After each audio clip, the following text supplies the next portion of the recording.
Hello, hello, everybody. What's good? What's good? I'm so excited. I'm so excited. Like both of us has just been talking about how excited we are about tonight. Yes, but before we get into that, of course, we're going to clear the space. Hopefully, everybody is doing good. It's Thursday, so it's, for those of us who work, during the week, Monday through Friday, it's almost Friday, so you don't have to worry about nothing. So just take a deep breath, relax. We're gonna have some fun tonight. We're gonna talk about some things. We're gonna learn you a little bit, have some education going. Yeah. And so I'm excited. So I just want to go ahead and introduce myself. So my name is Brittany. I Hey, am Brittany. Hi. I'm the founder of a nonprofit called Reign Supreme. We basically help with mental health as well as holistic health and wellness resources to underserved communities. So that's who I am, and I'm one of your hosts. And I'm gonna kick it over to the other host really quick so she can introduce herself. Hey, everybody. I am Keisha. You may have seen me with Student Films. I am so super duper excited about tonight. Like, y'all, so excited. For those that don't know me, like I said, I'm Keisha. Um, I'm your favorite bedroom candy consultant. That's right. I sell those toys.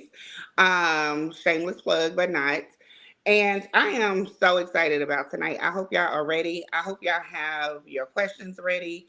I hope y'all ready for what we about to talk about, honey. It's we've been preparing, so we've been Right. doing our homework to be here tonight. So yes, thank y'all so much for joining in. Like, share if you're watching, share this. We want everybody to enjoy this and talk about this topic tonight. Yes, yes, yes. So just to kind of give you a little background, so this is Quiet Dominance. Our actual name of this is actually going to be a monthly show. So just to kind of let you know.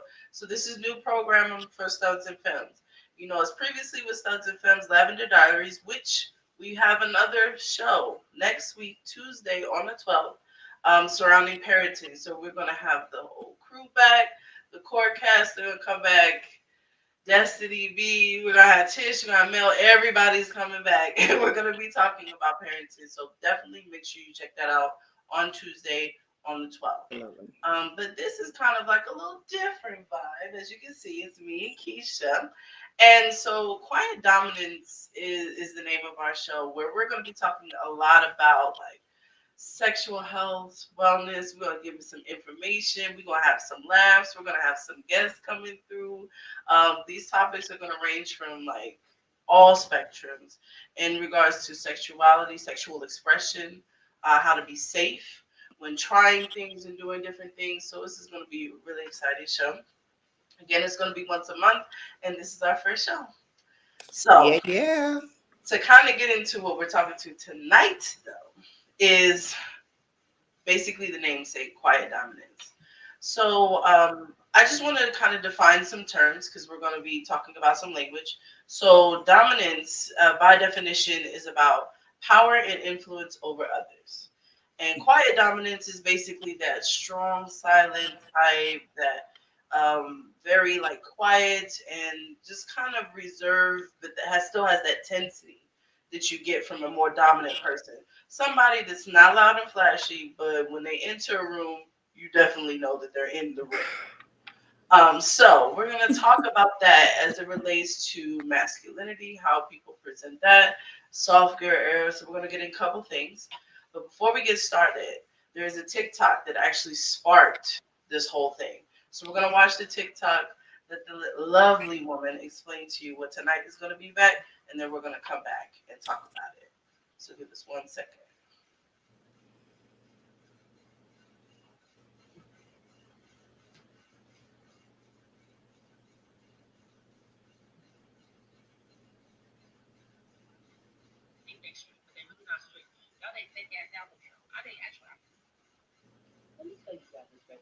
Hey, Brittany, turn it up some.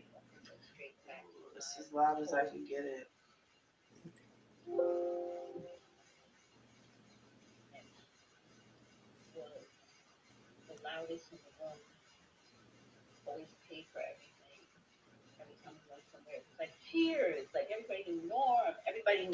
You know, he had to be the center of attention. My fiance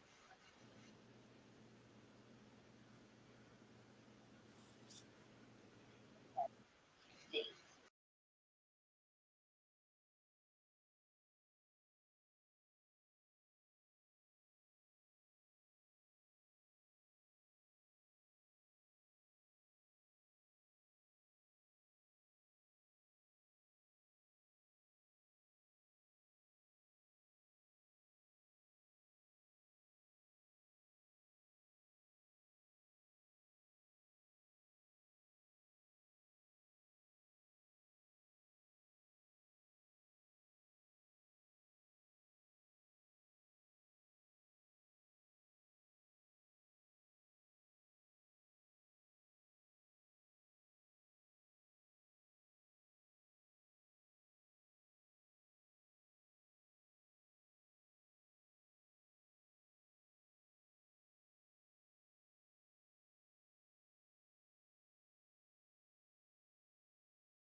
People think he's the owner, he's the manager, he's the boss because he has a presence about him.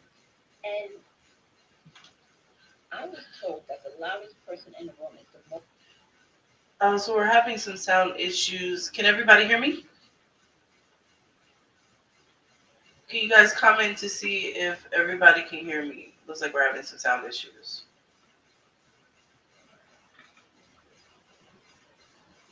Hello? Can you guys hear me now? Okay, good. So you can't hear me now? Okay, so it looks like we lost it. Okay, so let me try it again.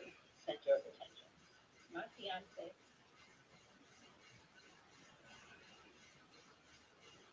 Okay, so I'll stay up. Okay. went somewhere. It was like cheers, like everybody knew Norm, everybody knew him. You know, he had to be the center of attention. My fiance,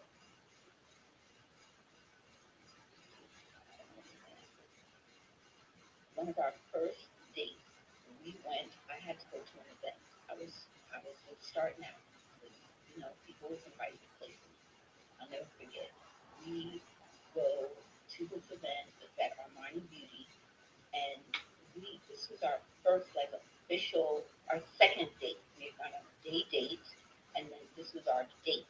Okay, and I had invited him, but something about him, his aura, the way he carried himself, I knew he know how to act. We get to this event. I'm in the chair at Armani Beauty, and they are, working on my face. He is in the cut. Every time I look up, he's looking at me. He's not saying a word. He's holding my coat over his arm, like, ooh, let me tell you something. And a lady said, "How long have you two been together?" And I was like, "Oh, really?" And he just observed. Everywhere we walk in the room, he observes, doesn't say anything. We'll walk to an entrance somewhere and he'll be like, no, and turn around. He always checks the perimeter. People will be somewhere and people will think he's the owner, he's the manager, he's the boss because he has a presence about him. And I was told that the loudest person in the room is the most insecure.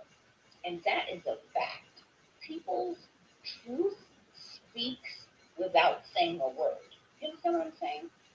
When you see a man, listen, I dated somebody, good time, not a long time, and there was a presence about him.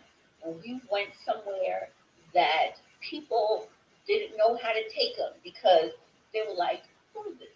Is he a CEO? Is he a football player? Is he a basketball? What is, like they couldn't tell because he just moved in silence. Like so that is a fact. Men that talk too much, that do too much, that's the loudest, that's the boisterous, that's got to show off too much. That is, in my opinion, I'm 50, almost 53. That is a level of insecurity. You don't have to. I had somebody make this statement. You don't have to make no speech. Who you are speaks for itself. And they've always been true.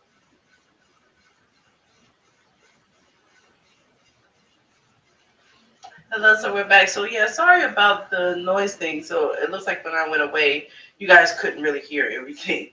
But I wanted to share that TikTok with you because that TikTok kind of sparked the idea behind tonight. So obviously, before we get any further, we have to put our disclaimers out there. Obviously, any views and opinions that I express are not representative of Reign Supreme. It is my personal opinion and views, and obviously, we are not going to sit up here and generalize.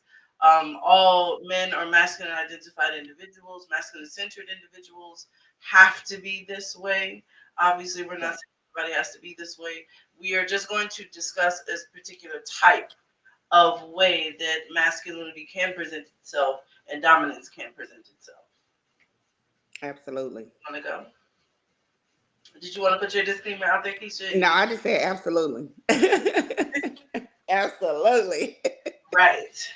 So, so like I said, I wanted to show that because she, I think, eloquently explained what quiet dominance is to me and how, like she said, your presence speaks for itself. You don't have to be loud. You don't have to be flashy. You don't have to do all these other things because people should know that you're in the room just by you being in there. And that whole moving in silence, that quiet dominance, in my experience in the work that I do, I've noticed that it fits and gels really well with people who are of a certain status as well, but also that are looking for certain things in their lives. What about you, Keisha? I would agree. That quietness, it's kind of like that mysterious, like, okay, but yet and still it's one of those like, damn, who is that? How you doing? I want to know, and two, if you are loud and flashy, that's the quickest way for me to look the other way. Like, I'm like, who the hell is that and why the hell they so loud? So, that quiet, honey, that quietness for some people, you can get it. Right, right, I don't right. want to sit here in front on it. Like, you can get it for real. Like, what?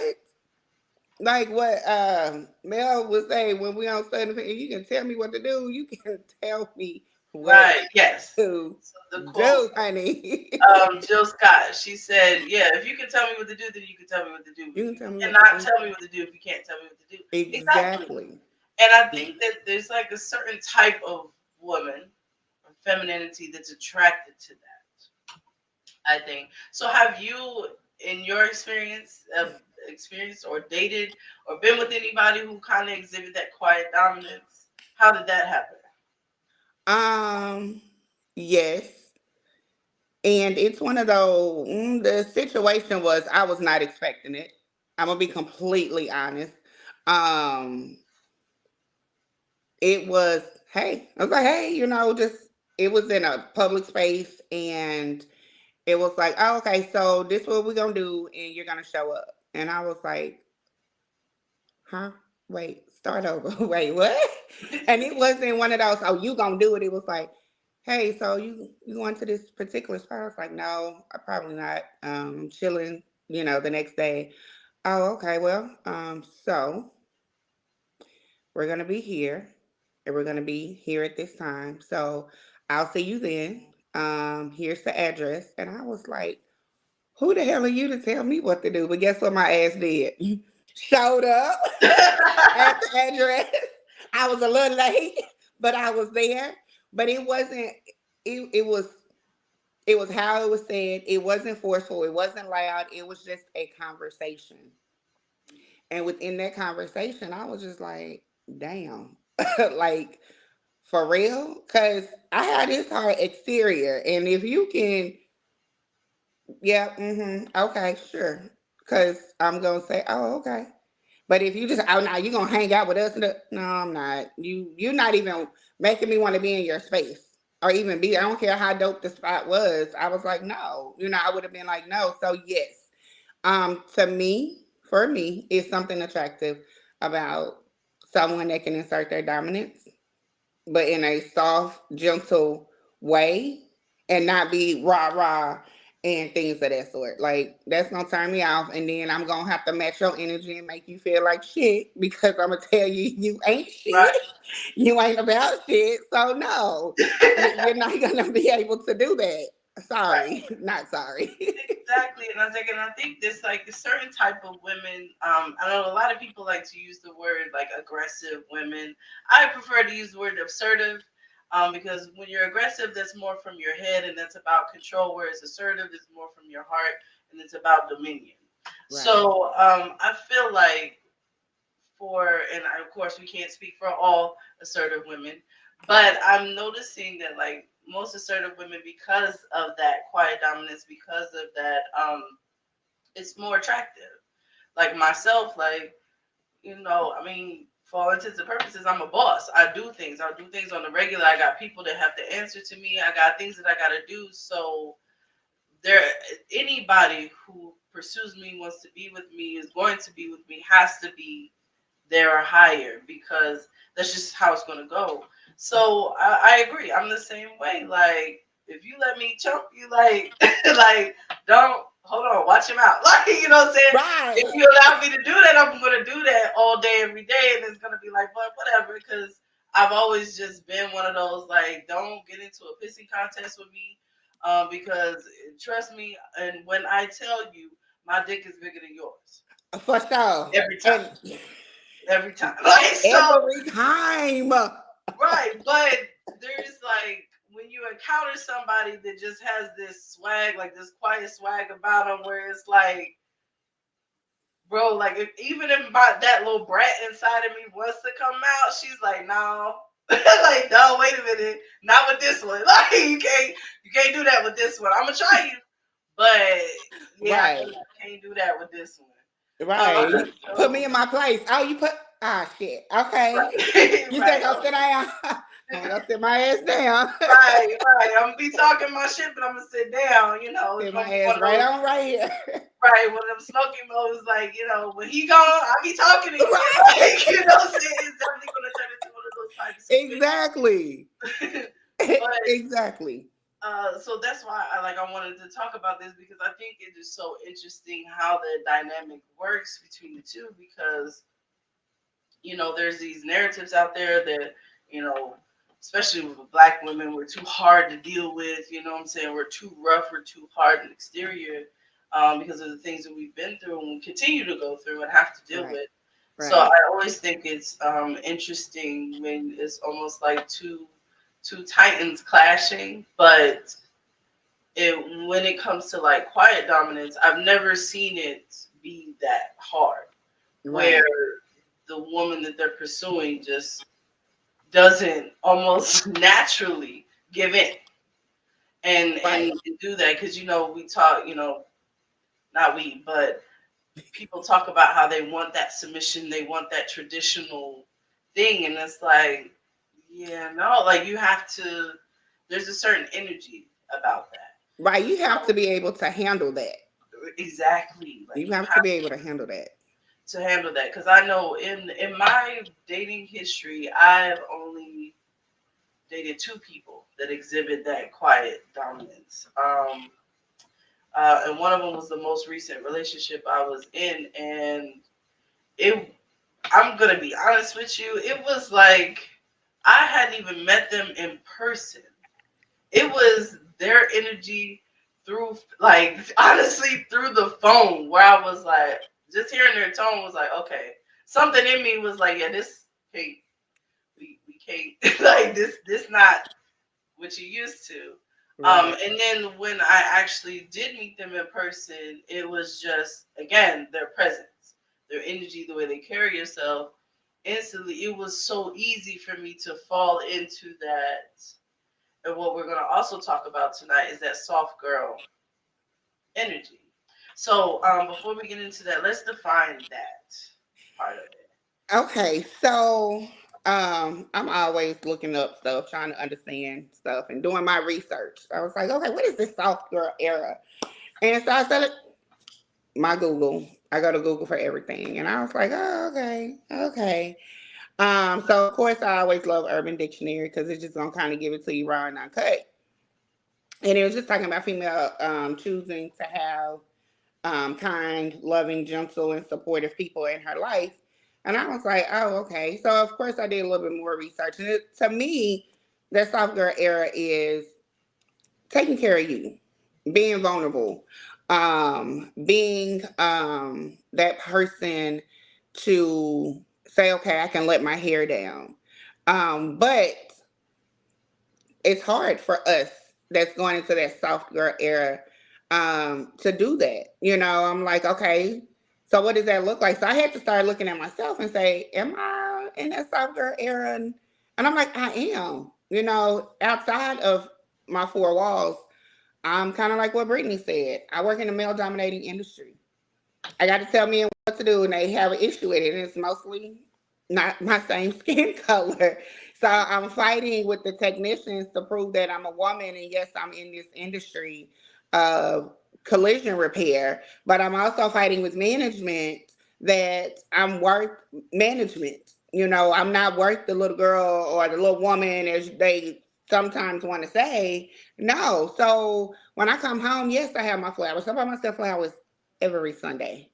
Because when I walk in my house, I want to be like, oh, my home, the energy in my home is like relaxing and calming. And on Sundays, it's self care. So I'm like, okay, that's for those that are wondering, what is soft girl era? Am I in it? Taking care of you, to sum it up, taking care of who you are, making sure you take care of your star player, which is yourself. So if you're already doing that and not didn't know a name to put to it, then there it is. We have to do that. We got to take care of us. And when we start taking care of us, it's going to be easier for the next person that we allow in our space to be able to take care of us, because then we're able to tell them how we need to be treated because we already treating ourselves. So it's like, I already bought myself flowers. Thank you, for thinking of me, but I already do that. Right. And so that's the soft girl era um that I think we're all in, or striving to be in as women. Right. So as soft women, feminine women, however you identify yourself in that space. So what about you, Brittany? What about you in your soft girl era? What's going on with that? So so soft girl era to me, and everybody, this is interactive, so please feel free to comment Yeah. what you like, and we'll put your comments up on the screen. And then we'll also be doing Q&A later on, so if you have any questions, you can please do that. So to me, soft girl is like, in my experience of it, I have, it's something that happened in my last relationship that hadn't happened for a long time. And to me, about being a soft girl is all about trust, like intrinsically trusting the person that I'm with. Not to say that I didn't trust my previous partners in my relationship. I did to an extent or whatever, but it's like trusting that this person will lead you, and following behind, guiding them, and that they're not going to guide the two of you off a cliff somewhere. So being able to relinquish, to unclench, to let down my hair, to, like I said, take guidance and everything else, so that I'm not have to constantly worry about everything and doing everything. One of my biggest love languages is definitely acts of service is one of the big ones for me, because like I said, I'm doing things all day, every day. I got a million things, a million stuff, tasks I gotta do, both at work, personally, studs and films, reign supreme, my mama, my sister, my daddy. Like, I got all of these things. And when I come home, like, if I can come home and you ain't even, it would be nice if you cook dinner, but like, you ain't even gotta go that far. Like, if I come home and you just, my favorite thing is apple juice. So if I come in the house and you hand me a cup of apple juice, like, bro, What you need? What you want? I'm be in the kitchen. These shoes coming off. You need a massage? You need like what you need? You know what I'm saying, baby? I got you. What you need? Because just something that simple to me is just It's that baby, I got you part. I got you. And I feel like as more assertive, aggressive, dominant women in this feminine space, it's like nobody's had us for real. So we've built out this really hard exterior because nobody's got us but us. So we got, I don't have any children, but you got people out there with kids, if she got all the kids that she's working, doing her own thing, got her own house, got her own car, got all of this stuff. Like the last thing she wants is somebody who is weak minded and weak of spirit to come in and fuck up what she got going on. Don't fuck up my energy and my space I done worked so hard for. Right. No. That's the last thing she wants is somebody to come in who is unsure of themselves, who's again just not in the space where they can do anything like. And it's not even so much that she's requiring somebody to take care of her, to provide and do all this. It's just be here and don't fuck up anything. Like you just add to what I got already. Just It's don't. that What simple. RuPaul say, don't fuck it up. Like that's literally what I want you to do. Is just don't fuck it up. Fuck it up. Don't please. Do you know how hard it took me to get here? Like I fought to be here, and then you gonna try to come here and fuck it up. That's why my cutoff game is strong, honey. I'm cutting you off. Right. I don't have the energy to deal with the tomfoolery of it all. Like no, cutting the shit off. No. Exactly. And so Come through apple juice though. right. But that's basically what it is. Like Yeah. Like, and the same could be said for me. Because when you come home and you done had a hard day, and I meet you at the door with a blunt and a plate, you're going to be like, all right, okay, you know what I'm saying? Like, so it's that reciprocity there. Right. And everything that goes with it. So, like I said, in my the last relationship, like I had been out of that soft girl for decades. Like, could not be that because in all those other relationships, I always had to be the main one doing everything, and it was a trust thing. I didn't trust them well enough to be able to lead. Right. And then I got into that relationship, and it reminded me, like, hey, you don't have to do that. You don't. Somebody could handle this. That's one less thing you could take off your plate. Right. Like literally, that's what they were doing, was taking stuff off my plate. And at the beginning, I was kind of like, well, wait a minute, like trying to make sure, hold on to stuff until they were like, no, I got it. It's like this. It's like, okay, here you go. Nope. Here you go. Nope. Here you go. Nope. And that's what it ends up being. Like, no, like absolutely not. And two, when you have that quiet dominance, it makes you want to submit. It makes our comments. It makes you want to submit. It's like, oh, okay. Like you said, here's your blunt in the plate. Oh, okay. I can do that. What you say, you going to work? You need some breakfast. How please let me get up and make you some breakfast. Because I don't have a problem with doing it. No. But I like to say, when you can serve me, but I can also serve you. Right. Like I can be served and served. Period. Like I don't have a problem with that. To someone that deserves it, though, you gotta deserve it. Because I'm not supposed to do all the serving and get nothing in return. I'm sorry. Right. Right. Because that's how it's supposed to be. Like it's kind of, but I did want to read one of our comments that they said assertive women need a counterpart who exudes quiet dominance energy. That's the only way they can enter that soft era. Plus, assertive women are more attractive to us that have this. So that is right there, like because, like I said, it goes back to that dominance, that air, that presence. It's like I got this.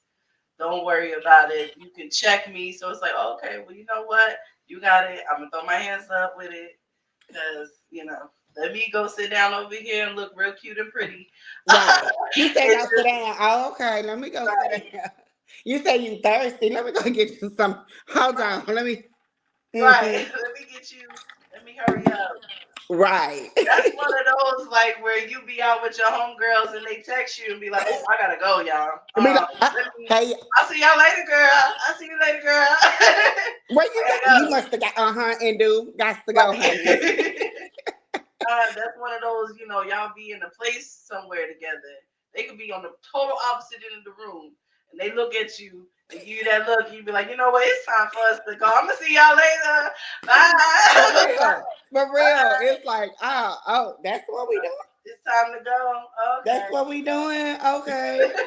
All right. Well, it's been real good and real nice. Right. Bye. I'll see y'all later. It's been so My good. friends know that real quick, and as soon as I hit them with the orange shell, they already know. Yeah. Like, oh, yeah. Let her Uh, go. is Let her is absolutely am on the way. Cause what she giving me, y'all can't. So go. Right. Right. Like she said, let me get my bag, child. Let me absolutely. grab this bag. Right. Y'all, it's been real good. God bless y'all and y'all ministry. But I gotta go. Have a good night. Have a good night. God Like, bless you. God so, bless you. but I mean, and we laugh and joke about it, but it really is that simple. Like, it really is that simple. So this is a really kind of good segment into that's how it should be. Into our special guest. So we have a special guest, Captivated, that's going to be coming up, and I'm really excited about our guests because they're going to offer their perspective as well. And we kind of go back and forth to this because we talk about soft girl era, we feminine up here, but we definitely need that masculine energy, that quiet dominance to represent itself. So we're gonna bring Captivated up now. Hello, good evening. How are you?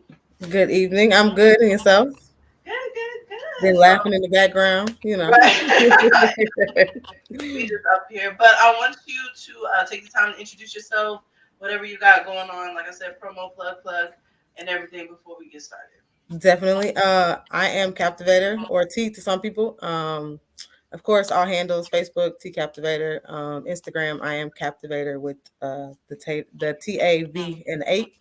Um, I am the concerned human that most people know. So all of y'all that follow me on Facebook know that I do drop gems for the concerned human. Hopefully that is expanding soon. I'm working on that for 2024 as the concerned human. And then also my good brethren down there. Also, I do all things custom as far as Greek. So if you need anything Greek custom, let me know. Hit the inbox. I can definitely help you with that. Okay, that's what's up. What's up?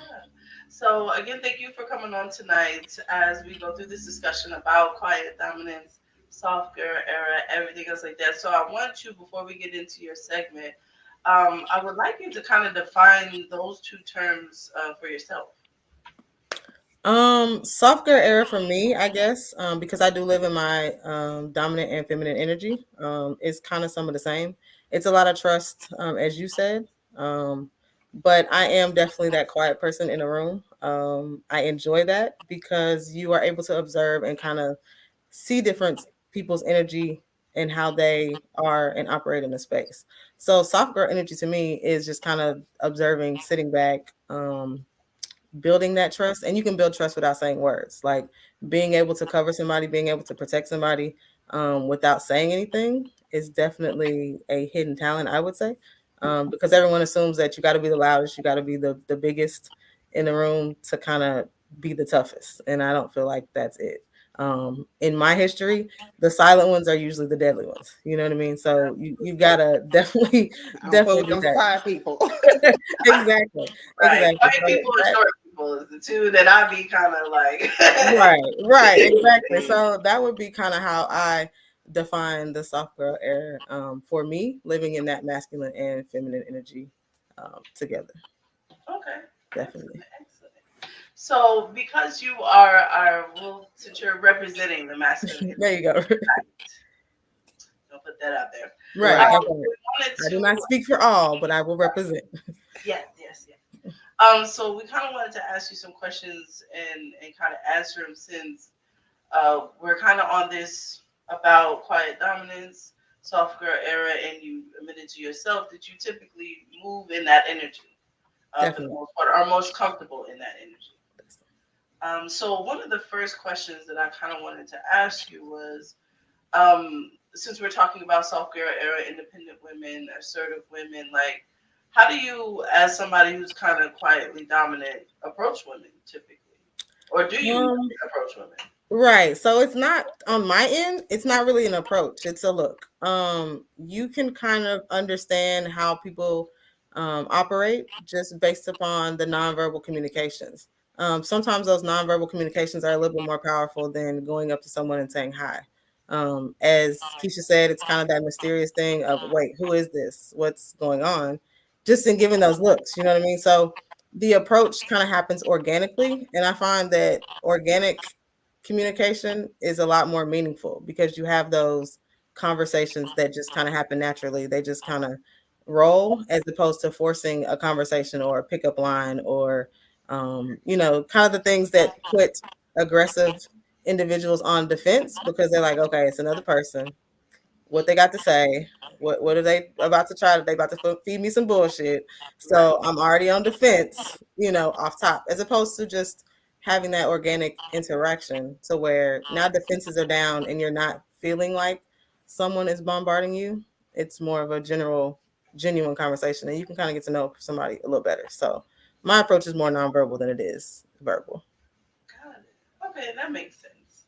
I'm a similar way as far as like nonverbal. Typically, you'll pick up on like eye contact, and especially like when you're dealing in the lesbian community and when you're dealing with women because you're not always sure if she's gay. Right. So that makes sense to be Right. more of a nonverbal, just kind of like that. Definitely, especially from my end. Of course, we can't really hide as masculine presenting individuals in a straight room. So, it's easier for people to say, oh, okay, she's in the community. You know what I mean? But for a feminine woman, you can kind of hide, you can kind of maneuver. So that exchange of just a look or a smile or a head nod or something as simple as, that, then you can, or even a shift of energy sitting in a chair. You know what I mean? Like that is a lot easier to pick up on than trying to go have them on defense, give a pickup line, and now you already, with one L in your column, Right. trying to recover. You know what I mean? Trying to get recovered to somebody you're trying to talk to. So definitely. That makes sense. Absolutely. Okay, so another question was, because since we're talking on that lines, what, and you can say generally or just for you specifically, like what attracts you to more like assertive women, or more dominant women, I guess you could say. Um, in my opinion, because of the positions that I hold as far as work, and different things in my life, I want someone that can kind of command their own space when they walk into a room. I feel like I do that on my own. So if I can partner up with somebody that can command a space in they own right, when we walk into a room together, it's like it's already, you know what I mean? It's attention from, Right. okay, wait, who is that? Wait, who is it? Wait, they together? Like, okay, what the fuck is going on? Like, I don't know how to take all of this energy coming into a room type thing. So we have the ability to not only dominate individually across the room from each other, but being presented together, have the ability to like set everything off. You know what I mean? So that is exciting to me, to where I'm not continually having to look over my shoulder. Is this person okay? Are they good? Do they need something? Are they that? They command their own space.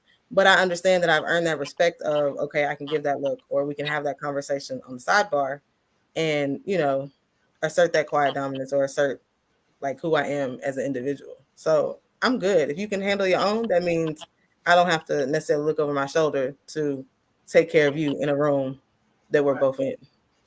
Right. Which makes sense because I feel like as a confident person, you typically don't mesh well with someone who's insecure. So Right. if I'm in here, if I'm doing something, I'm talking to people, I'm moving, I'm shaking, and then every 5 seconds, you're like ready to go. You're trying, you're standing right beside me, but you're kind of just like very awkward and all of Mm-hmm. that. Like that makes sense because you're like, Yep. okay, can you do something, Yep. like or whatever. Yep. So that Yep. makes sense. Now you spending half of your energy trying to entertain this person, and you can't. Absolutely. You can't talk to the room. You can't do what you're supposed to do. You can't, own your own space or whatever. You're there for whatever reason because you're trying to essentially. I mean, I don't want to say babysit somebody, but you're essentially taking care of somebody in a space where y'all should be able to float about together. You know what I mean? So that's too much extra energy for no reason. Exactly. Absolutely. I agree. I agree. So, while Brittany is putting our comments up, so one of the other questions we had: what advice would you give to um, someone that is dating or pursuing an aggressive female? Like, hey, I really like her. I really want to try to holler at her. Like, what tips besides it's a look, it's a shift? What would you tell that masculine identified individual how to approach? Because as Brittany and I said, we deal with this all day, every day. We like, look, no, don't come stepping to me ass sideways because I'm gonna shut you down.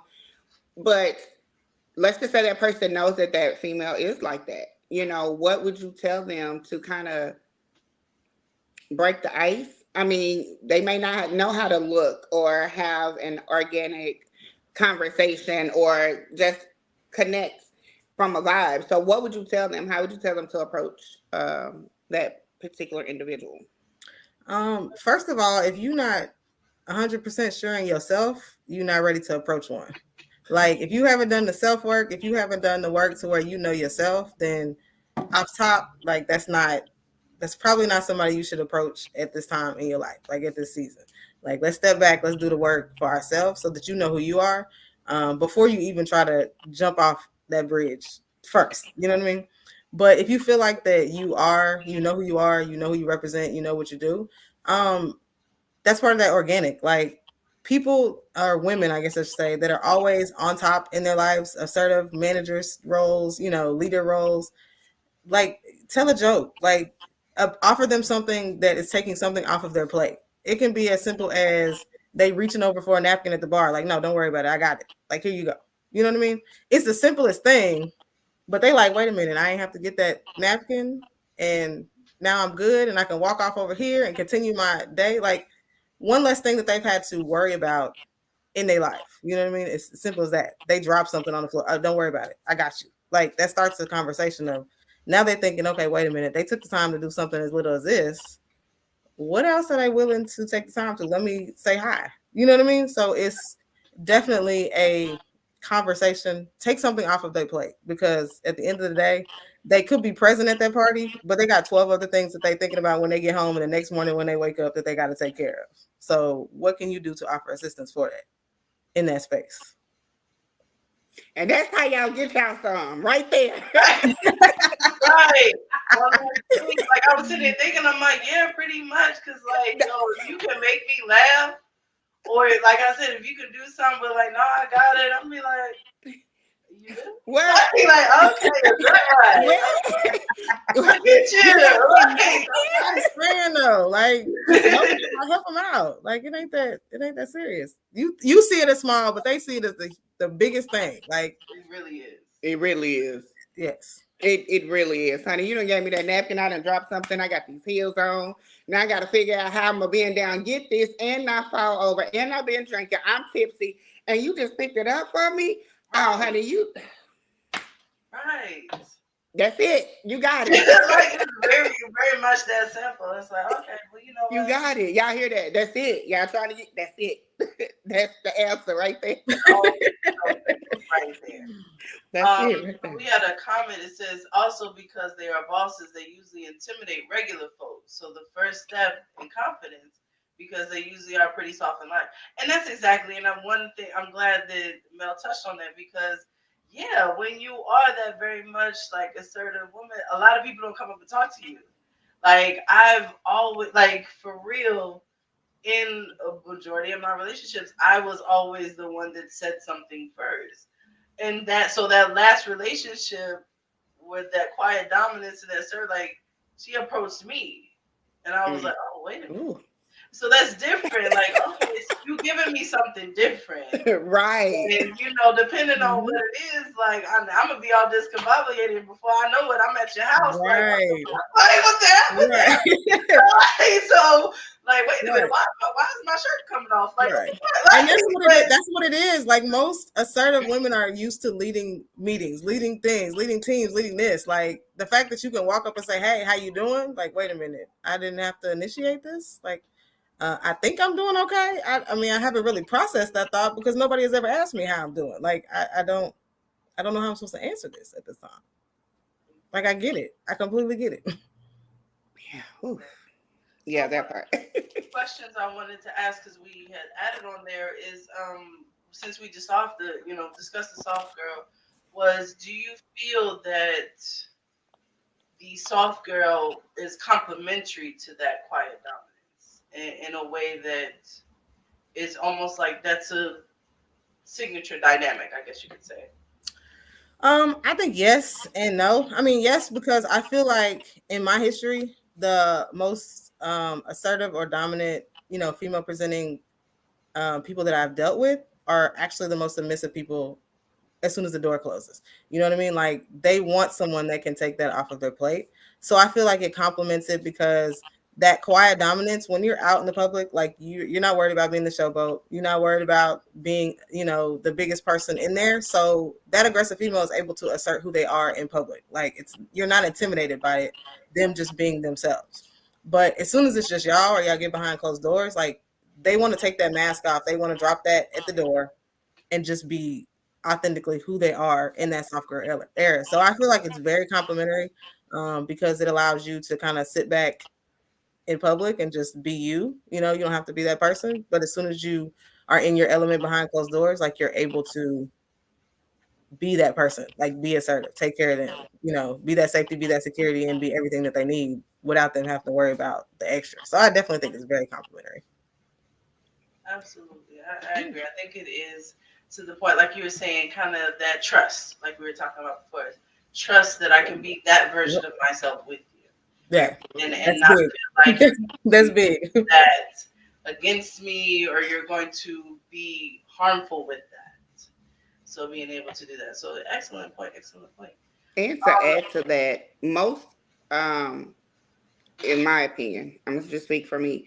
Most aggressive films or what have you, we're really the shy ones. I mean, well, for me, I'm shy. Contrary to what y'all see here, I am very shy. But because of the space that I have to be in, I have that hard exterior. I do. But I'm a softie. I really am. But understand that's I think it was Sean or somebody that posted, yeah, we want to feel safe. Like we want to know that we don't have to be hard when we come through the door. We don't want that. Like that's in the words of Tish, it's ghetto. Like that's ghetto. No, Mhm. absolutely not. And also, um, us films, we kind of gotta. No, we don't. Next question. Yeah, and I think it's one of those things, like even for myself and friends and other women like myself that I know, it is definitely, like I said, all about trust and allowing us to be that. Because again, I'm one of those, like if you hesitate too long, I'm gonna do it. Like I'm not just one of those, I'm a doer. So I'm gonna keep doing and I'm gonna keep doing, I'm gonna keep going because I can't stop. I have to keep going. There's other things that have to be done. There's people that rely on me. There's all of these things. So if 1 minute you hesitate or you're just make me feel like you're kind of shaky about something, then at that point I'm gonna just do it and be like, you know what, never mind, I got it, and kind of move forward with it, and then I'm out of that space. And So on top of it, oh, I'm sorry. Go ahead. no, that's what I'm saying. I was just gonna say. So again, yes, like I want to be able to lay that down. I don't. If I'm boss lady at home at work all day, I don't want to have to come home and be boss lady too. I don't want to have to do that. Exactly. If And I then can when not I do have to that, that start would be figuring, great. Like that. right, then my dick become bigger than yours. Right. And on top of that, it's in the moment that okay, the first time maybe I have to step up, but if I gotta step up the second time, why do I need you? what purpose do you serve in my space? I'm sorry, it sounds harsh. It is, but it's true. So that means you couldn't handle this and you couldn't handle that. So I love you too, Mel. um, you couldn't handle this, you couldn't handle that. Then what else can you not handle? So at this point, I'm shutting down on you because you took away my safety net. You took away from me what I gave you. So now I can't trust you with too much.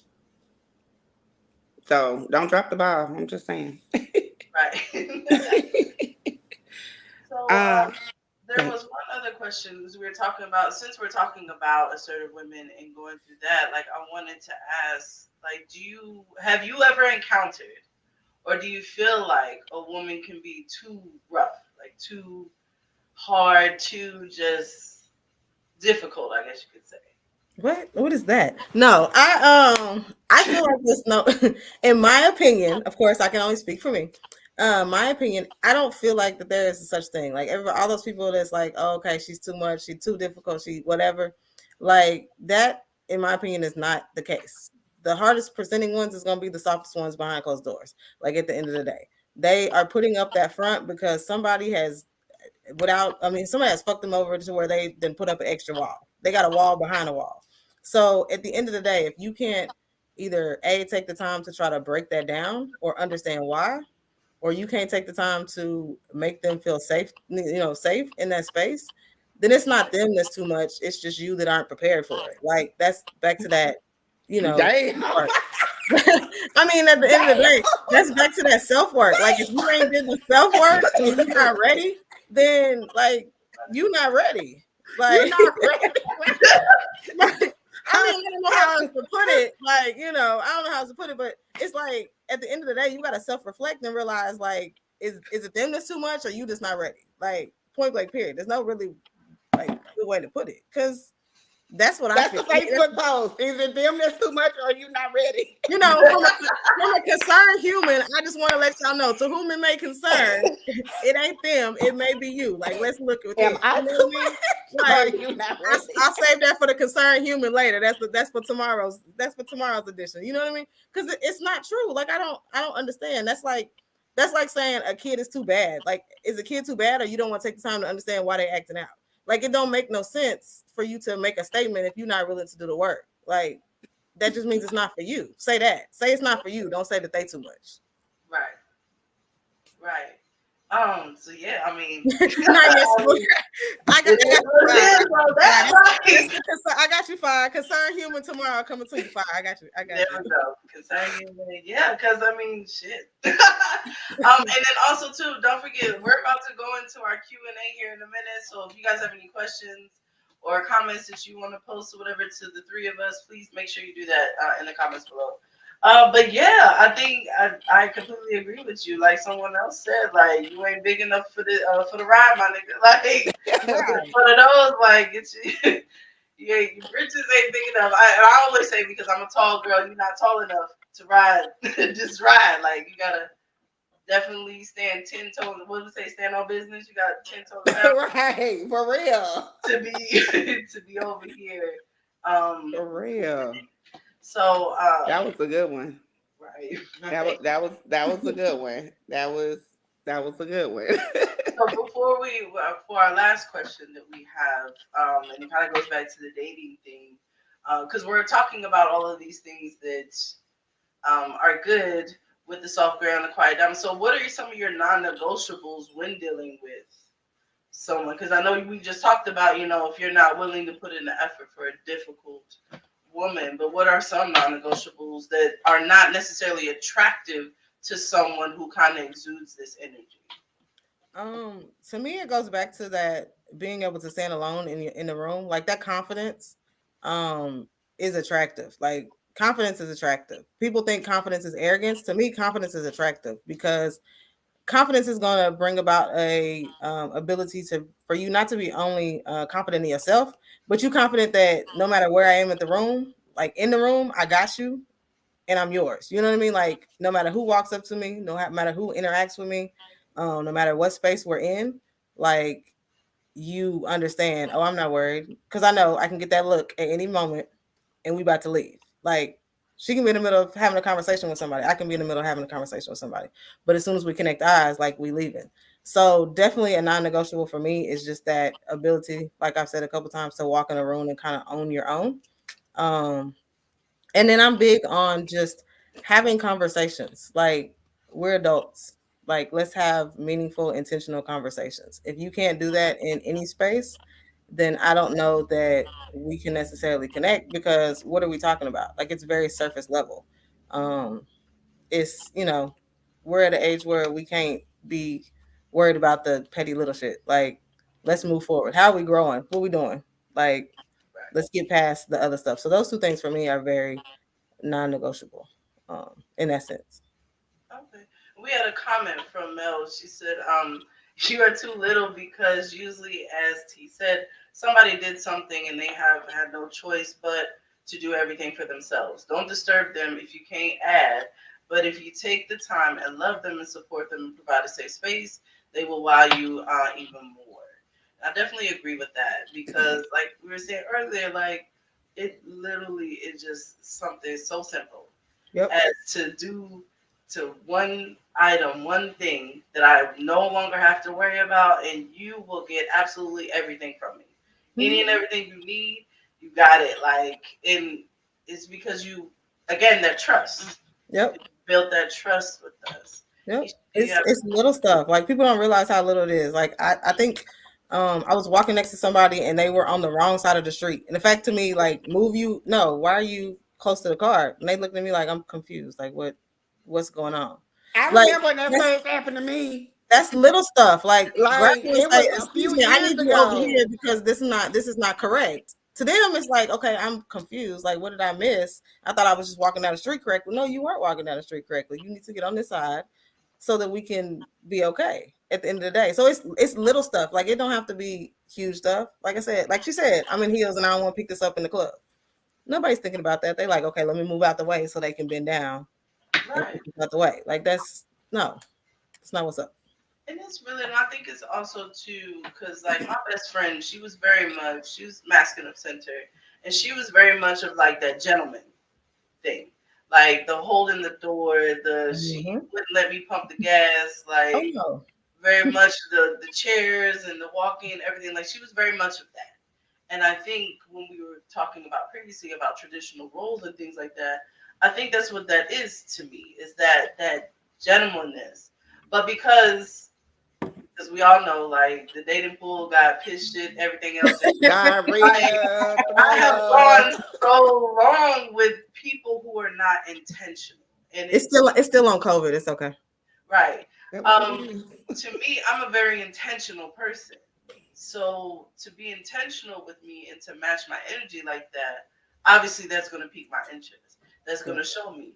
Whereas I'm the same one. I might pick up the napkin if I see it on the floor. Oh, let me get that for you.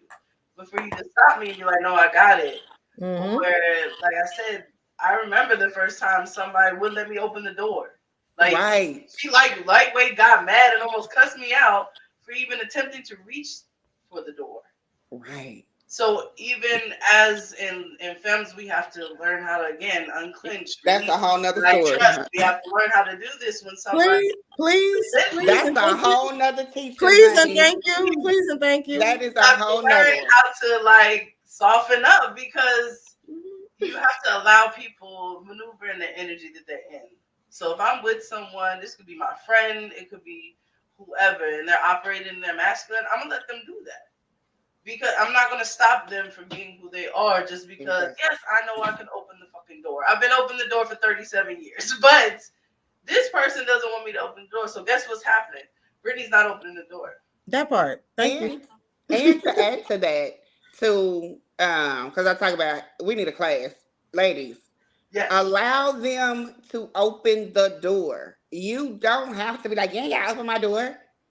No, allow them to open the door. Allow them to take care of you. We always holler, yeah, we independent. I'm fucking tired of being independent, okay? That part. I am fucking tired of being independent. What, you gonna go put some gas in my car? Nigga, you gonna have a whole meal cooked when you come back from putting gas in my motherfucking car. You mean to tell me I ain't gotta go put no gas in the car? I ain't gotta wake up early before work. Damn, I'm tired. You gonna go put some gas in my car? Oh, what do you want to eat? What What do you do want? you want to eat? You say, baby, come in, sit down, because I done had a rough day. Like, ladies, we have to allow them to operate in who they are and not so, right. Melt me, please. Yes. We have to allow them to operate in who they are. We sit here and holler, we want this person. We sit here and holler and say, hey, this is what I want. This is what I'm manifesting. And then when you get it, you push them away. And then us that want it, we got to fight to get it. Leave Yes. them alone. You listen, I made a post. If you don't want them, let them go. Let them heal. Let them Yes. figure out what it is. Let them get over it. And let them come to somebody that will appreciate who they are. We don't have to be hard all the time, y'all. We We don't. don't. We And it's don't. okay to be submissive. It is. And submissive is not saying, oh, she gonna tell me to go sit down and this. No, absolutely not. She gonna tell you to go sit there and go sit your ass down, because guess what? When you get home, she really gonna take care of you, okay? Right. So, ladies, we gotta chill out a little bit. And I We definitely we have to we expand on that from the masculine side. Like everything is not the big extravagant gift. Like you want that time to go to the gym, you want that time to play, to go hang out with your friends, you want that time to watch football and not be bothered. Like take care of them little things. The little things that they don't want to take care of. And guess what? They're not gonna bother you when the football game is on because they going to do whatever they want to do. Like you want them that the meal cooked, you want the dishes washed, the clothes cleaned, like do those little things, take care of the little things that they don't have to take care of. And guess what? They're gonna leave you alone because they want to go get on the phone with their girls for another hour and they're gonna let you do what you gotta do. Like you can't expect one thing but not offer another thing. Like it's a two-way street. And it's not big. I don't need to go buy no red bottoms. I don't need to go buy no purse. Like, yes, that's all good. That's all gravy. That's all, good. But do that little things. Gas up the car, detail the car. Hey, guess what? I took care of this. Like, I need you to cook for Monday and Tuesday, but I already went to the grocery store. Like, it's already in the kitchen. Like, do some little stuff. And they gonna be like, oh well shit. Like, okay, I got that. Like, that's all I gotta do is cook. I ain't gotta go to the grocery store. I ain't gotta prepare. I ain't gotta do this. I ain't gotta do that. Baby, you Okay. gonna get that whole meal. So it's a two-way, it's definitely a two-way street, but people think it's all about the extravagant gift or what I can do better than the next person or the biggest person. No, it's the thought. Like take the time to take something off of their plate or take the time to pay attention and observe what they've been asking for the past 3 months or what they need for the past 3 months that's gonna help them in their day-to-day life and do that. Once you do that, it's like, okay, well shit, they paying attention. Let me take care of them because they obviously been paying attention to what I got going on. Right. And that's what, like I was saying, it goes back to intention. Because if I'm intentionally loving and caring you and nurturing you, then you're going to intentionally protect me. You're going to intentionally do all of these things so that I can do what I need to do and be of service to each other. Because, like I said, if you take the car, gas it up, and I don't have to worry about it, so what you know what I'm saying? Then you Right. you got GTA on your console, as I done spent the $200 for the GTA on your console. Because I'm like, you know what, you was just doing it, or like you said, you want to go, please go somewhere with your boys. Y'all need to go hang out. You want some money so you can go do it? Please go have fun, do your thing. When you come back, I'll be here. You know what I'm saying? Like, and all of that, because I think with it is again trusting each other in our own space, and again being intentional and paying attention to it. Because if I've all week been complaining to you about how my feet have been hurting because these new shoes that I bought or whatever, and then one day I come home and you're like, "Oh, baby, sit down so I can rub your feet." You think I'm You not gonna getting sit down? some.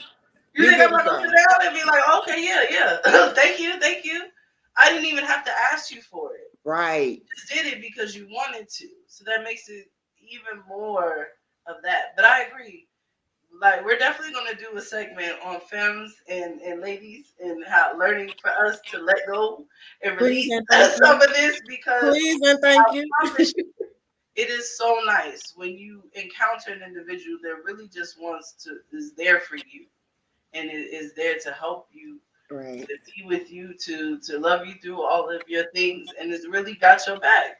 Because like you said, I'm tired of dealing with the remnants of you going there fucking up their piece, and then they come over here fucking up my piece, and then now we all just mad. Like so, Yeah, just fucked up. like, no, Just let them go so they can heal, bro. Just, right. ladies, listen. PSA: if you with somebody and you ain't trying to make it work, if you know it's over, just let it go. Let it, like Frozen. Let it go. So you can go find your person and they can go find a person. Just let it go. Why choose to be miserable? You're choosing. It's a choice at this point. You know y'all don't like each other no more. It really Why? is. Why? Yeah. Yeah, so that's gonna be one of that might even be our January show. Is what we're gonna talk about. Like, ladies, we need to come to the front of the class. We need some of y'all to figure this out.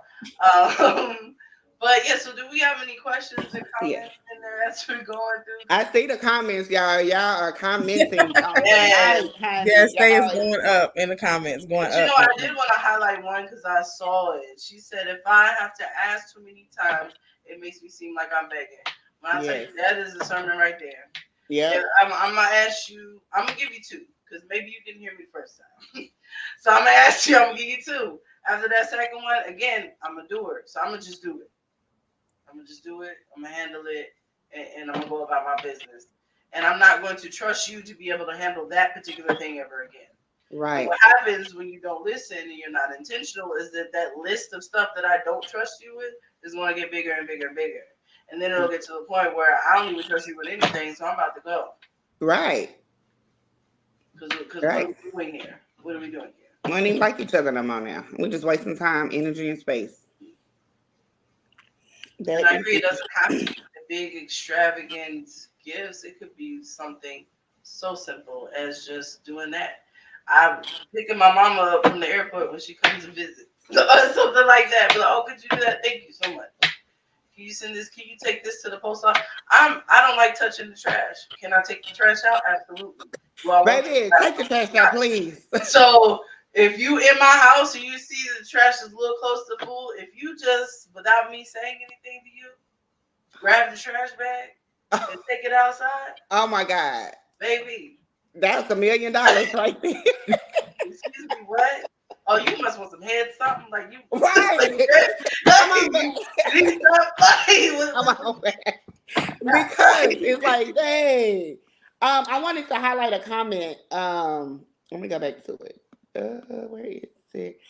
Majani said we give grace to random people, but not our partners. Absolutely. And that is so true. We would be so nice and so to a stranger or somebody that we don't deal with on a regular basis, and then treat the person that we're with like shit. Like, where was that same grace you gave person A? Can I just get part of that grace? Just a smidget of it? So we got to be mindful. And I think that's on a two-way street. You know, we have to be nice to our person, whoever your person is. I don't have a person, but to your person. Absolutely. Let's see if we have. So we just want to kind of come to everybody and talk about this. Like, we may even have to do a part 2 of this on another day to talk Let's about. Go. I think we really get deep. There's plenty more. I don't really see any more questions or anything coming through. So if anybody has any questions before we end it out, please. We did have another comment that says you will continue to be unhappy until we check that. Yeah. So absolutely. Right. I'm here for the part 2. There's so much more to touch on, so I'm definitely here for the part. Absolutely. It's a lot to touch on. No, so thanks, y'all. Yes. Okay. So no question. So no. We'll talk about. Space. So our January show will definitely be femmes. We have to do dating etiquette or I don't know what it is, but femininity etiquette. We'll figure out a name for it, but we definitely gonna talk about that. And so the people said part 2 was please. I want to thank our special guest, and then also I want you to kind of give us any last thoughts, advice, or anything else that along this topic that you kind of want to touch on. The only advice that I really, like I said, do the work beforehand. like entering the space of quiet dominance, of entering the space of you feel like you want an aggressive female or assertive female, or however you want to say it. There's definitely different terminologies. If you haven't done the work in general, then you aren't, like I said, you aren't ready. And that's on so many levels, because with them comes multiple things, not only just providing that safe space, that kind of comfort, that ability for them to exhale without having to think about anything.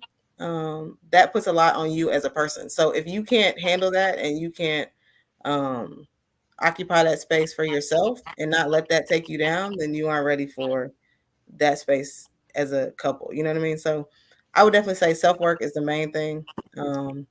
And quiet dominance is, it's not something that, I mean, I guess you can learn it, but it's kind of a natural thing. Like being able to walk in a room and command that attention is not something that you can teach a class on and say, hey, this is what it is. So recognize it, live in your energy, regardless of what that is, and make it your own. Like living in your own is going to be what it is. It doesn't have to be labeled as quiet dominance.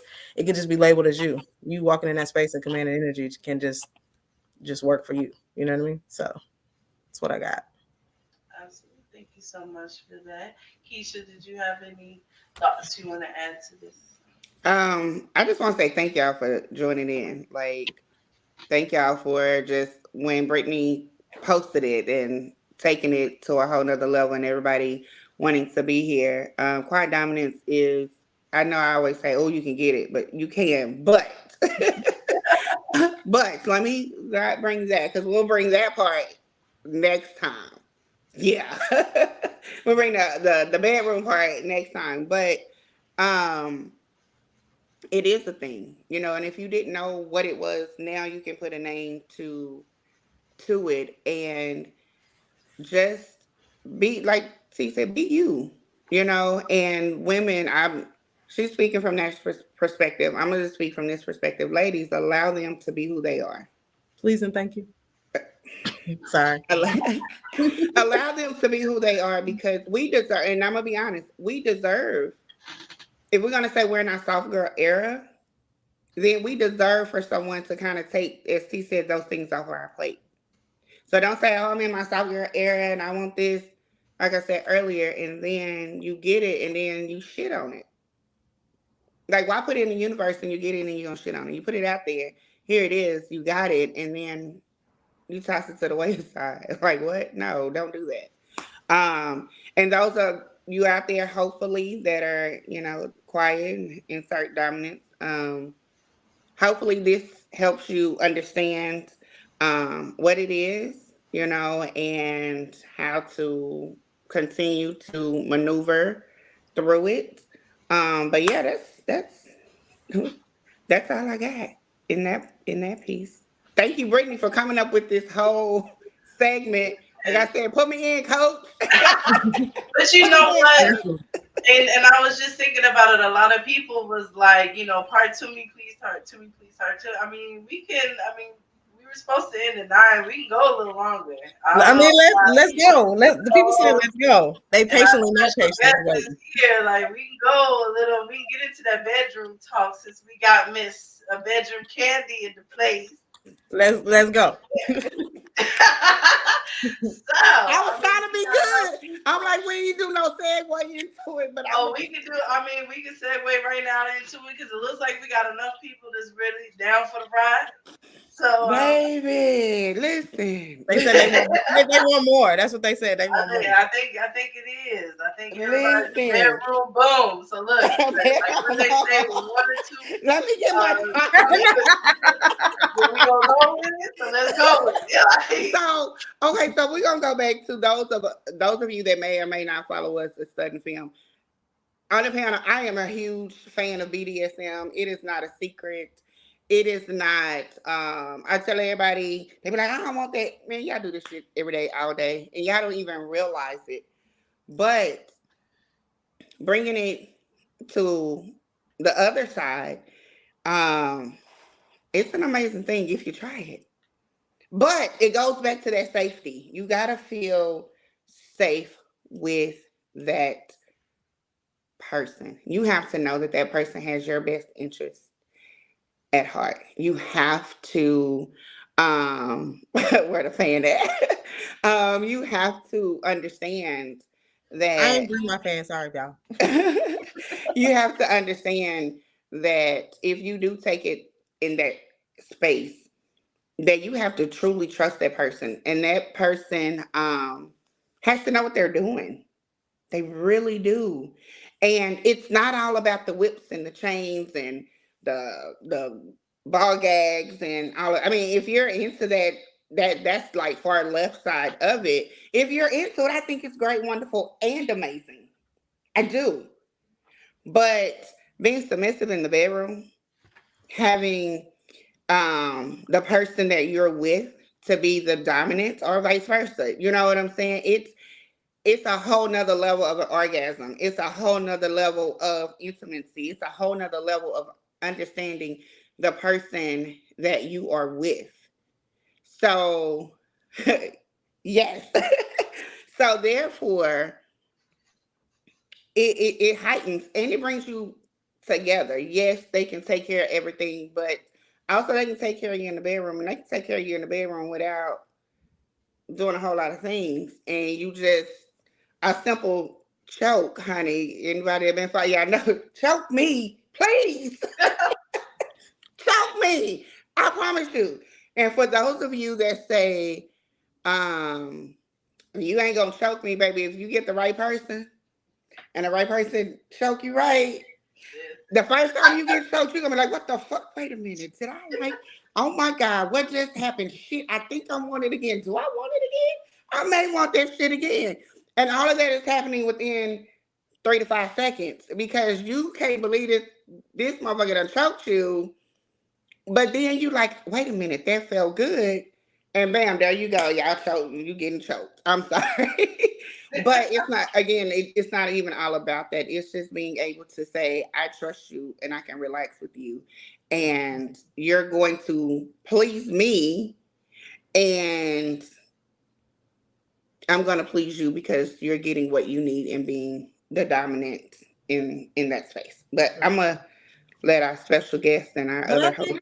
I think that just to piggyback on what you said, I think that starts way. I'm with Sean. That starts way before the bedroom. Like you have to command that attention. You have to command that kind of energy before you enter a bedroom. Because if they don't trust you outside, then they're not going to trust you inside the bedroom. So you being able to choke or use toys or whatever you feel like you want to use or even experiment with, it's not going to happen if they don't trust you to lead them in an everyday setting. They're not going to trust you to lead them in a vulnerable setting. Like in the bedroom, they are at their most vulnerable. So if you can't like mentally make them come, they're not going to physically let you make them come however they want to. Like that at the end of the day, that's what it is. So if you can mentally stimulate them and give them a mind fuck, like at the end of the day, when you get behind closed doors and get in the bedroom, then they're more willing and more open to try different things or try, hey, I seen this. What about this? Or what are you doing this? Or even if you're more experienced in the, not even necessarily BDSM, because people don't classify everything as BDSM. Like some people are interested and do shit in the bedroom that they don't even realize is part of the BDSM, community. So the fact that you want to be choked or you want to be slapped or you want to be whatever it is, you want your ass spanked, like different things like that. Okay, yes, it's part of that community. You don't realize that you like it until it happens, but you're in a vulnerable state where you're like, wait a minute, did this just happen? Okay, that orgasm was a little different than what I'm normally used to. Now I got to figure out, do I want to try this because I like it or I want to try it because I'm just trying to figure out, was I just experimenting or was I drunk or was I whatever it is? So now your curiosity is sparked. And once your curiosity is sparked, it's a whole different issue. Like now you're open. You know what I mean? So if you can mentally stimulate that person, like I said, if you can give somebody a mind fuck with just your conversation, then at the end of the day, when you get behind closed door, like it's 10 times better than what you could have ever thought. It's going back to that trust. It goes back to like that anticipation of it because I'm a very like communicative person. I'm a poet and a musician by trade as well, so words are my shit. And so like if I'm texting you, you texting me shit all day. I'm at work. I can barely even focus because you sending me shit. Like that's kind of like that build up to it. That touching without being touched. So that by the time I get home or we get in each other's presence, like everything goes. Like there are no walls, there are no barriers because you've already spoken and stimulated so many other senses to where, like you said, you get that mind fuck, that orgasm of the mind first before you even get to touch me. Because then when you actually touch me, that's when everything explodes and it's intensified. And then I might not be opposed to, somebody tying you up. I might be a little more receptive to that. Or That's I the might be a little biggest bit form more of trust. receptive to you Right, putting because I your don't hand know. on my throat, or what she say, pulling the frontal. You know what I'm saying? Like I might be a little bit more receptive to one Right. hand on the frontal and the bang, and I might be a little receptive to that because you've already gone through and did the mental and emotional part with me. And I think to me, again, going back to that soft girl and that dominance stuff, like that quiet dominance, I think to me does it the best that way. Because, like we were talking about before, the fact that if I can be in the same room as you and just know by a look that you gave me that, like, it's time to go, or just, okay, maybe we need to head to the bathroom real quick. We can't even make it to the house. We gotta go upstairs to the bathroom real quick, or we gotta go out to the parking lot to the car or whatever. Because I think that's why those energies work the way they do, because it's that unspoken. Yeah, this is what we about to do. Mm-hmm. That's when you get them text messages in the middle of the day, like, where you at? Wait a minute. What time we supposed to be there? Okay, can you just come over like 15 minutes early and then we can go to the spot? Or like, are you with your friends? Or what's like that's when you get them text messages of what you want. You know what I mean? That's when you walk in and you have your slippers waiting or you have your dinner cooked. Like you're able to provide those things outside of the bedroom. Now when you step into it, like tying up somebody, blindfolding somebody, taking a sense away from them that they used to have in every day, that is the ultimate trust. That is the ultimate submission. That is the ultimate vulnerable state that they are in, because they're trusting that I can't see, so now you my eyes. Not only are you leading me, literally, like you're actually leading me because I can't see. You tying up my hands, my legs. Okay, now you have become my legs. You have become my arms. Like it's taking it beyond that trust of you're not going to lead me into a wall. Like you literally are not going to lead me into a wall because I can't see, I can't touch, I can't feel, I can't hear. So being able to allow them to take a sense is the ultimate state of vulnerability that you can put anybody in, and they're not going to do that if they don't feel comfortable with you leading them from a conversational standpoint. Like I'm not about to trust you because your decision over here with Joe is something as simple as what are we going to eat was not sufficient, but now you want me to let you blindfold me and tie me up. Like it's not gonna work like that. Like that. It That goes back to that trust. I gotta trust you. No. Yeah, absolutely. Because like you said, if you just doing crazy stuff out here, then I'm definitely not gonna trust you to tie me up, to handcuff me to nothing, because I don't know if you're gonna let me go when we get done. Like I don't know. I'm like, he's coming in. I don't know what you know where the key is. A certain way talking about get in here, fuck. Like what you? Who you talking? Right. Like, you can't even do you.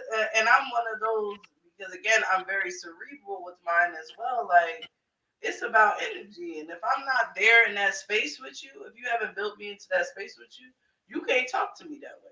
You can't. And I feel like, man, your ass home. Like I'm tired. I'm going to sleep. I'm tired. Right. Like, Definitely. I don't want to mess your name up, but Miss Monroe, I love it. My wife says we can be late. It's not our party. We don't have to be on time. I love it. All right, fine. I love it. I absolutely love it. Absolutely. It was another one I saw. Meaningful exchanges says my girlfriend was afraid of being choked due to past experiences, but not anymore. She enjoys it, and it's definitely a trust thing.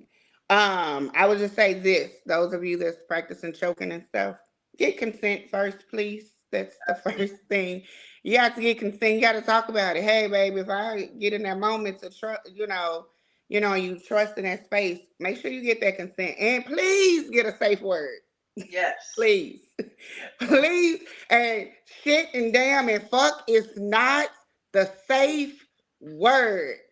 Baby is not the safe word. I'm trying to help y'all out here. Those are not safe words. Find a safe word. Find a one syllable safe word. Don't be like Kevin Hart. Pineapples. No, that is not. That's not a safe word. That is not a safe word. Find a one word. Red is my safe. Red, honey. That's it. We understand red means stop. But find a safe word. Have the conversation ahead of time because y'all be in that moment and shoot. Next thing you know, you being choked out and you're damn near passed out and you trying to say shit and I'm choking harder and harder. You gonna pass the fuck out. Because Exactly. that is not a safe word. At all. That's that stop means go. Shit, stop means go. Like, safe, sensual, sane. All of those things. Definitely make sure. And then, like I said, we can even bring it back to our topic about the dominance in the soft girl era, and just like I said, being that submission that gets there, commanding that submission, because a lot of people like to kind of put it on the dominant one. I feel like in that dynamic, the submissive is the more powerful one because they're the ones that set the tone. They allow you to go as far as you can and cannot go in everything. But again, if I don't trust you in other facets of life, and then we get in this bedroom and you expect me just to immediately submit to you, I'm gonna have a problem with that. I'm not going to be able to do that. It's not going to be what it is that you want. Because, and that's why I say to those who naturally possess that energy, they can tell you what to do. Because you have these doms, these primals, these masters, all these people that kind of exude all of this energy. That's like, okay, I got this. So if you got me out in the street, I know you got me in the house. Yes. So again, if you pull out, if I see the candles come out, because you're doing something with the wax, or if I had the blindfolds, please make sure it's the right wax. Something come out or somewhere. Please make sure it's the right wax. Right, yes. Well, let me help y'all. Don't you go get that Bath and Body Works candle because they no third degree burns. Y'all gonna be on send me to the ER, honey. Please do not pull out those candles. Right. You're trying to kill somebody. No. Right. The special, you gotta know what you're doing. So don't you gotta know what you're doing. That part. Don't be out here doing nothing crazy. But some people do different things like ice play and all these other things that you just have to be comfortable with your partner, first of all. And then other people like things like, consensual non-consent. Like that's another thing too. We can surface over with that because then we get real deep into things. But we got a whole BDSM segment coming up. Right. We do have a BDSM segment coming up. I think February and March is when we're doing that. Yes. So be on the lookout, y'all. So we doing surface level tonight because we don't want nobody to go to jail. You don't want nobody to be buried, okay? Yes. But no, I agree. I feel like from the dominant side that people automatically assume that because you're masculine presenting or you're presenting as the dom or, whatever it is that you have the most control. And it's not that case at all. Like, yes, you are in control, but you don't have the control. Because at the end of the day, if that submissive wants something, like there's ways for them to get them. I mean, submitting to me is more powerful than being dominant because they're telling you, like, I trust you. I want you. I want this. I want everything that you're going to give me. And if they, do that and it's directed towards you, then that allows you to be in that comfortable space. And then you are more comfortable in your dominance. You are more comfortable to be able to do things to, apply pressure, pleasure, however you want to say it. And that's the dominance comes from being able to please them. Like the fact that they have submitted enough to let you please them. Like that's the exciting part. It's not the fact that you're just dominating over somebody because it's not a degrading dominance. Like it's a pleasurable dominance. So the fact that someone trusts you enough to submit in every aspect, whether it's you leading them to, hey, we're going to go eat over here, or whether it's you leading them to, hey, I want you against this wall with your hands tied up. Like it's two different things, but it's still there. It's still there in control. Together. Like, right? it's still they are in control. Like at the end of the day, they are in control because they have chosen to submit to you. It's not they have just control, because they're not submitting in their everyday life. They're submitting to you. Like they hold the power because they're submitted to you. So yes, you have the control in that instance, but you are not in control of the whole situation. And people, I feel like, don't understand because they automatically assume, okay, I'm the dominant one, so I'm in control. And then that's when it becomes disrespectful. That's when it becomes degrading. That's when it becomes uncomfortable. That's when it becomes outside of the box and people, aren't comfortable in the whole interactions, and it becomes something else or transforms into something else that it wasn't to begin with.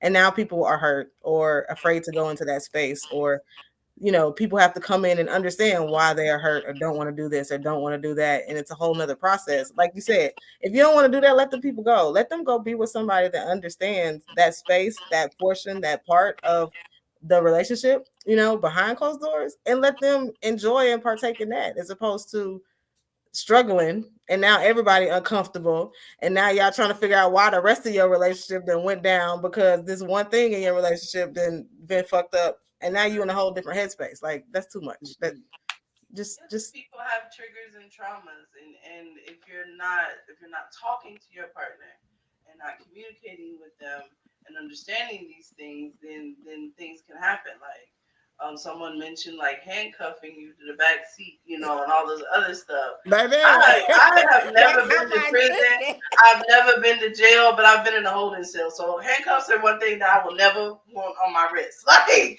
that's a hard no for me. Like, so don't that do is that. a hard no. There will be no handcuffs.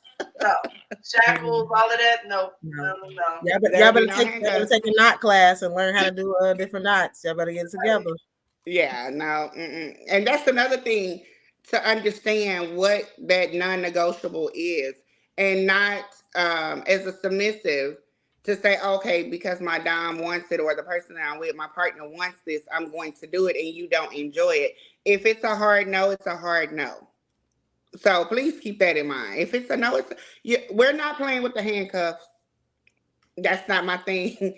I'm sorry. We can find something else. But handcuffs is a hard no for me. It's not something that we're going to play with. Bullshit. No, absolutely not. Absolutely not. And that goes back to those conversations. Like I'm big on, if you can't talk about it, then you shouldn't do it. Like if you can't have those initial conversations about what are your boundaries, what are you able to try, what do you want to push, what do you want, if you can't have those uncomfortable conversations in a normal spot of just general, a general conversation, then you shouldn't do it. Like that's why I said my non-negotiable, if we can't have a conversation about everything in instance of something that may come up, then we're not about to just go blind and jump off the bridge and say, okay, we're gonna try this, but we ain't never talked about it before. So not everybody running blind and we just gonna hit the wall and just keep on going. Like that don't make no sense. So this is a previous conversation that you need to have. Like, okay, if we get in this instance and emotions are heightened, like how far should we push it? Like I understand we have a safe word or we might not be able to get it out or what. Okay, in the back of my mind, I need to know, like she said, this might be a little too much, but this might not be enough. You know what I mean? If you have that, then it doesn't necessarily, a safe word is good because both y'all emotions get heightened and all that stuff. But okay, wait, I don't want to trigger her. I remember her talking about this in the conversation we had. So let me stop and switch it up just because I don't want to do that without us having a conversation. We can, table it and we can go back to it in another situation. But at this moment, let me not ruin the fact that I might be able to do this because I just want to push the envelope. Right. Like that don't make no sense. And like it goes back to, good and bad triggers, because there may be some good triggers. Like we were talking about earlier, like praise king happens to be one of mine. So a well-placed good girl might invoke a certain reaction that you want. So that's a good trigger for some people. Mm-hmm. And it could be a smell. Certain smells are triggers for people. There's different things. So it comes back to like knowing your partner and knowing what they are and that energy shift. Because yes, she may not or he may not be able to get out that safe word, but if you notice energetically they've checked out, then it's like, okay, well maybe we need to stop. And that's when aftercare, things like that, that's another term. Yes, yeah. Aftercare starts and all that other stuff, because again, you want to honor your partner in this space, especially honor that submission because it is something that they've given to you and have allowed you to be in that space with them. So you don't want to turn them off from that. And aftercare is not as deep as it may sound. It's the holding. It's the, hey, if you know we kind of pushed a little bit and that leg went a little farther left than it needed to, like rub that leg, honey, because you know. And also, kind of like what C said, have the conversation prior to sober. Like, let's not have a drunken This you cannot be intoxicated under the influence of anything having those conversations because you're talking from that moment right there. But when you're sober, have those conversations to understand what it is that I'm willing to try. You know what, but I don't know about that, but we're gonna see. If you see me shift, like just stop. But you gotta have those conversations to be able to have that safe space also, and where you don't feel triggered or frustrated or pissed off, because then you wouldn't look too deep in, you know, choking me or whatever the case may be. And I also want to take it back to um us as aggressive women. As you heard T say, we are in control. Like, so we can say no, we can say stop, we can say red or violets or whatever your safe word is. You still have the control. So don't look at it as I'm submitting 100% because you are, but you still have a say so in that space. So keep that in mind. But baby, a little choking ain't never hurt nobody. A little tugging ain't never heard no. A little asphyxiation ain't never heard. Ain't never I'll be heard. honest with you, I have like this fear of choking. So again, the right pressure and the right just mind stimulation prior to might be a little receptive to it. But if we going and just all of a sudden you go, I'm probably gonna punch you. I'm probably gonna fight you because that's a trigger for me. But yes, I agree. The aftercare doesn't have to be this big in-depth thing. It could be definitely mental, emotional, physical, and different things like that. So I think it's definitely important. Again, talk to them, have these conversations. I feel like if we're in a relationship anyway, if I'm sharing intimate space with you, physical intimate space with you, there shouldn't be anything that we can't talk about. Right. And that's just up top. Like there shouldn't be anything that we can't talk about. Like if you saw something, if you was on Pornhub and saw something that you wanted to try, you should be able to come to me and be like, hey babe, I seen this. Can we try this tonight? Or whatever. Like you should be able to ask me things. Or if you do something, I should be able to like, well, you know what, when you did this too, I like that little thing you did about 2 weeks ago. You ain't done it again. Can we try that again? Like, and maybe do it on the right side instead of the left. Like, we should be able to go and do all of that, like, and not be ashamed of our sexuality, of our bodies, and being able to share that space with each other. Right. I'm with them on somebody that just made a comment talking about some know your strength. Yes, please. There is a right and a wrong way to choke someone. You are not on the streets fighting for your life, trying to choke this person. You know what I mean? So let's not use all of that aggressive energy to try to choke someone. There is definitely different trigger points. There's definitely different spots that you can hit in reference to choking them that is going to heighten the orgasm. So again, back to like Brittany said, having these conversations previous and not being, you can be sitting on the couch having a conversation like, okay, wait a minute. If I put my hand around your throat like this, does it feel good in this sober space? Because if it doesn't feel good in this sober space, or if I don't feel like I feel comfortable enough to do it in this sober space, when we are drunk or when there's passion or when we have a heightened sexual energy, then it's not going to come off the same way. You know what I mean? So don't be afraid to ask or try those different things in a sober space, because then you can know, like, but again, don't go and assume I'm gonna just grab them and choke them like I'm fighting somebody on the street, because it's not gonna come out very well. And if they swing back, you know, you might like the hitting back, but not in that space. I don't know, you know, to each his own for their own physical activities, their own physical torture. If you like hitting, you know, to each his own, then I guess go choke somebody. But I have never seen nobody that has been interested in getting swung on because they got choked out in the middle of having sex. I mean, Right. It's not a good time. At all. So Keisha, did you have more on that? I was trying to look through the comments. I know I was on the same thing. Because Mel over here talking about Keisha with the choking. Listen, No, man, you already again, know. all of this is please again know your strength. Yes. Research over me search all the time. Go to Google if you have any questions. I'm not an expert on any of this, so don't take anything I say. But like the main thing is communication, talking about it, understanding research. Because like I said, we don't want you guys out here trying stuff and you mess around, burn your house down, or hurt somebody. Right. We are not at Somebody fault. in jail. Like, dang. Right. We are not at fault just because you try to, busted somebody in the head swinging across the rafters and them fell. So like that's not us. We are not at fault. Right.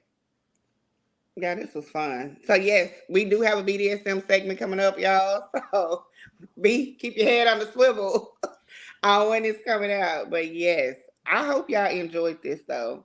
Yes. I guess y'all do like it. Y'all talking about a part 2. Well, we're gonna have a part 3 Right. We'll have a of part. this. And Definitely. So yeah, so the BDSM segment. So for next month, January, we're gonna talk to the films, and we're gonna get these classes going, ladies, because we gotta figure out some things. Please and thank you. We gotta work on ourselves. we're So gonna keep tapping into this South girl. yes, tapping into that. So we're gonna do that in January, February, which is Valentine's month. So that's actually going to be part 1 of the BDSM segment. It's going to be in 2 parts.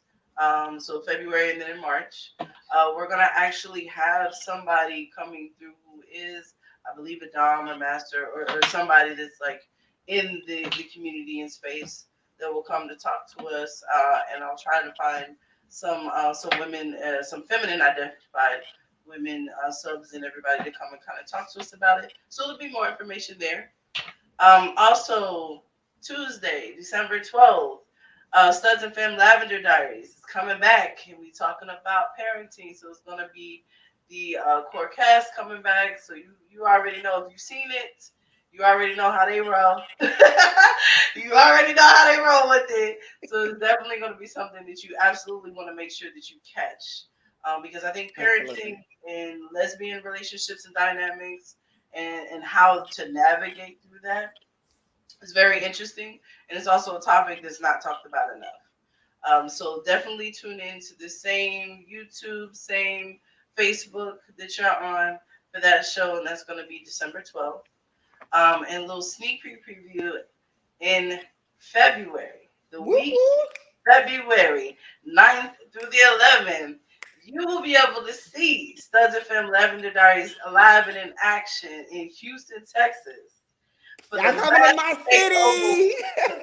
So there's gonna be more information coming out there. But Houston, Texas, we coming to your city, baby, for the mass takeover weekend. So if you are masculine enough centered and you are close to the Houston, Texas area, you definitely need to make sure to come out there because that weekend is all about you. Yes. It is all about you. It is your I'm coming to act up. Yes. It is. I'm bringing the femmes. Keisha's bringing the femmes. We bringing the ladies because they ready for you. I'm coming to act up. Period. Yes, We coming to support.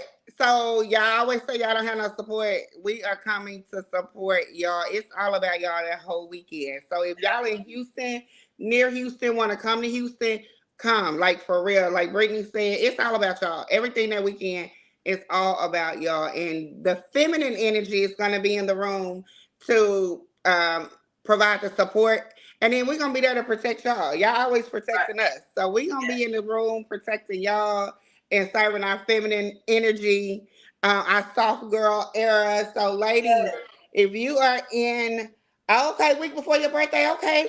I love February babies. So if you are a female, you want to just be there to support our masculine identified what weekend. Say the date again, Brittany. So it's going to be February 9th through the 11th. So basically, Friday night, we're going to do a meet and greet where we're going to be talking to masculine center athletes in the community. So the Houston football team, women's football team, basketball team. We're going to be giving them on the TSU's campus. We have some of our LGBT stuff fraternities that are coming through doing their big dog thing, and everything like that. So we got recruiting network on Friday. I think there's going to be an after party. We're supposed to be going to a strip club because I'm trying to see the girls. So we doing all of that. Then Saturday, we are going to be doing Studs and Femmes discussion. This is where we're going to talk about sex, fucking, making love. We talking about all of this. So this is going to be live in color. There, we're gonna talk about. After that, there's gonna be a speed dating. So if you're trying to get your date on, see who's out there. Make sure I'm gonna be a part of it, y'all. look, he's gonna be on there speed dating, and then afterward, there's gonna be a mixer, so you can chill out with your date that you got. So, but like I said, the whole weekend is for you guys to provide Right. space, to hold space, to nurture, so all of those things, and to pour back into masculine centered women, because there's not a lot of spaces that do that. There's not a lot of opportunities to do that. So we want to do that. And this is actually going to be an annual thing. This is the first weekend that we're doing this. So this is going to be an annual thing. So y'all come out. We're going to keep doing it. Right. And films, if y'all want to, be there to literally to support, reach out to Brittany, and because the idea is to support, our studs, masculine identified, um, what's the other word I'm looking for? It'll come to me. I've been drinking, y'all. But androgynous, we want to speak and support because we recognize that it's hard out here for y'all. Like T said earlier, when people see you, they already know. It's not easy for you guys to hide. So we want to Brittany and Cupid and some others thought about it. We want to create a safe space for y'all. So and be there to support. So I'm excited. I'm hyped. Y'all come to Houston. Let's have fun. Absolutely. So again, and then also make sure that you're subscribing to the YouTube and the Facebook for Real Boys Talk, because that's where a lot of the information comes from. When we have our new Lavender Diary shows that we're coming up, anytime we're doing something live, we're gonna be, we may be going down to Louisiana in June. To doing some segments there. We've been asked to go up to St. Louis. So if you want us to come to your city and your town, we might be able to do that as well. So yes, please reach out to myself. You can reach out to Cupid from Real Boys Talk. Just let us know how you want to help. Ladies, if you want to help out for Houston, you're gonna want to be there because I'm gonna need some help. You know what I'm saying? They all gonna be there, and it's just gonna be little old me and little Keisha, and we need more ladies out there. We do, y'all. For Please. you a good one, right? For you a good one, right? I want to be there. Right, and you might find you somebody, but keep in mind, number one is to be supportive and to be able to be there to support them. And then number two, you might find you a good one or something rather another. But that ain't your first goal coming down to Houston, okay? That is not your first priority. Right. Yes. But yes. First priority is to support. So I just want to thank everybody again for tuning in. We definitely went over, but I enjoyed the conversation. I'm so hyped about this. Thank you again to our special guest. Thank you again to my co-host, Keisha, everybody that showed up that was commenting. Mel, I see you.